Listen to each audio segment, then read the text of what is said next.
Hello and welcome, I'm Raziel. And so we had the announcement that the Horus Heresy series is going into the Scouring. We had the Horus Heresy, we had the Siege of Terror, and now we've got the Scouring. Now, I was looking at this, and I said previously with this new starter set about the, going backwards with Mark II and Saturnine armor, rather than going forwards with the game as with the books. And it looks like we're going to get a new series of books with every new edition, which isn't a good thing, seeing as Games Workshop's history with rushing a book series doesn't usually tend to end well, i.e. the Beast Arises. Yes, the Beast Arises. And so it seems a bit odd to me that Games Workshop decided not to expand the game Horus Heresy into the Scouring. Most of the loyalists, traitor legions will remain the same. You're still going to have a Death Guard, World Eaters, etc. But you would be able to use a lot more of the 40k models. You'll be able to use the Death Guard, and we could see when things like the Beta Bloat Drone came in and other demon engines, or Way Khan is now, and 40k and stuff like that, rather than just the 30k models. It would expand the range into a lot of the Firstborn stuff, which Games Workshop, kind of secretly dropping without any big fanfare. But it did seem a bit weird that they didn't do this. We could know when the Mark 8 armor came out, and such, that sort of thing. Like the original tactical squad would now be a feasible unit to use within the Scouring and stuff like that. Of course, this is a battle would still not be a viable unit army, because Age of Apostasy was well after the Scouring. But we could see this is a battle which came before it, stuff like that, the Brides of the Emperor, etc. So that sort of thing we could start seeing. And, really expanding the player base and the units you can use. I mean, it would be great to start seeing some actual Xenos getting a bit more love within this series. Though, what really got me is going backwards with the game and not going forwards into the Scouring, like, would have been a far more sensible idea.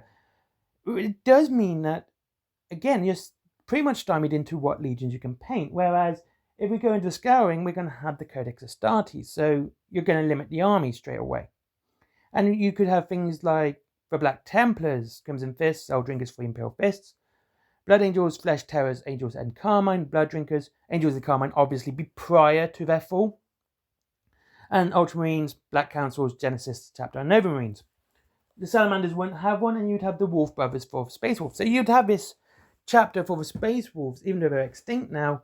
But like I said, you would have this growth within the game and allowing people to be far more creative within it.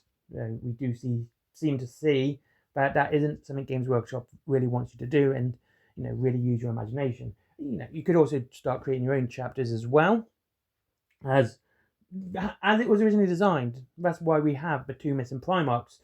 It was there to say, look, we've got these 2 missing Primarchs, go nuts, create your own thing. Even create your own Primarchs if you wanted to. If you look back in the 3rd edition rulebook, I believe it is, there's actually a kit bash of Sanguinius, which is kind of cool. So, the thing is with the Scouring, it's an interesting story because Chaos is on the back foot now. Like, they are retreating into the Eye of Terror. They're going backwards. Certain legions are going absolutely nuts, like the Night Lords and the World Eaters, just butchering everything as they go. Like, they aren't leaving planets with any life. They're just scouring the lot. And then you have things like the Word Bearers, who just went, yep, no, go, went, and the now Black Legion going straight to the Eye of Terror. About Abaddon's growth into who he is now as well would be an interesting thing with his new armor set, where he got it pretty much very close, and the sort of Draconian as well, very close. Actually, it was in the Scouring when Abaddon got that. So Abaddon's model for 40k would now be a feasible model for this Horus Heresy set. And also during the Scouring, the Eldar was very, very prolific in helping the Imperium, because they wanted to get rid of Chaos as well. And seeing, this massive Chaos fleet, army, whatever, just retreating across the galaxy into the Eye of Terror, was definitely something that was going to be amazing, and it would be amazing to see, and see how the Aldor themselves was, attacking and being able to use them as well. And of course, anywhere there's fighting, orcs going to appear. Then there's the other breakers as well, because yes, we know we got the split in the Horus Heresy, and that's why we got the chapters, and that's why the Codex Astartes came up. But Rabute Guilliman also said the same for the Imperial Army. It now became the Astra Militarum for the, and the Navy. They got separated, so they themselves, if a Navy ship turned against the Emperor, hopefully the loyalist guardsmen would remain loyal and shoot everyone. And of course, but if the guardsmen decided to go against the Emperor, the Navy would just open the airlocks and eat them out. And it would be interesting because, again, you would see so many cool things you could do with the armies that we have for 40k, especially the Firstborn being used even more. We'd be able to use a lot more Firstborn models within, the game. Stuff like the Storm Talon, the Storm Ripper flyers in general, the Chimera chassis finally, even though they were available during the Horus Heresy, the Chimera chassis for the Imperial Guard, and everything like that. It would be really interesting to have seen this and seen the game grow into the Scouring rather than going backwards into the start of the Heresy. And I think one of the reasons they want people to go start of the Heresy is because, of course, Sanguinius being killed at the end and Ferrus Manus being killed at the start. Timeline wise, the Demon Primarchs actually spent a lot more time fighting during the Horus Heresy than Ferrus Manus did on his own. And that's not a cumulative, that's literally what happened. So I think personally, if it was me, I would have grown it into the Horus Heresy. The Horus Heresy would have grown into the Scouring, and then the Scouring would have been the end of it.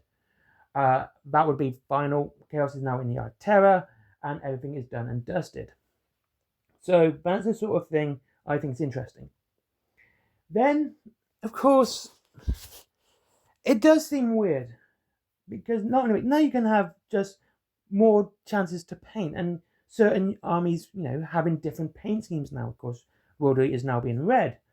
I wouldn't suggest they actually painted their armor. I'm just saying they went from white to red, and they are called berserkers. So I doubt much paint was involved.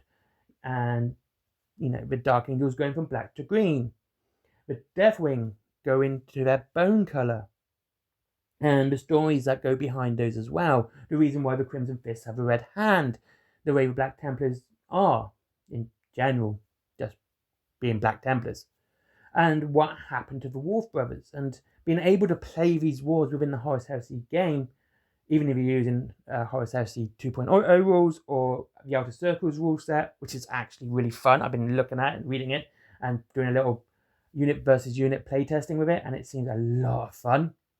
Can't wait for the whole rule set to come out. So, like I said, it feels like it's been kind of dropped. They dropped the ball on this one, where they could have expanded the game, allowed people to continue with their Firstborn Marine armies into the Scouring. Things like the Grey Knights would just start coming out as well. They would be available then.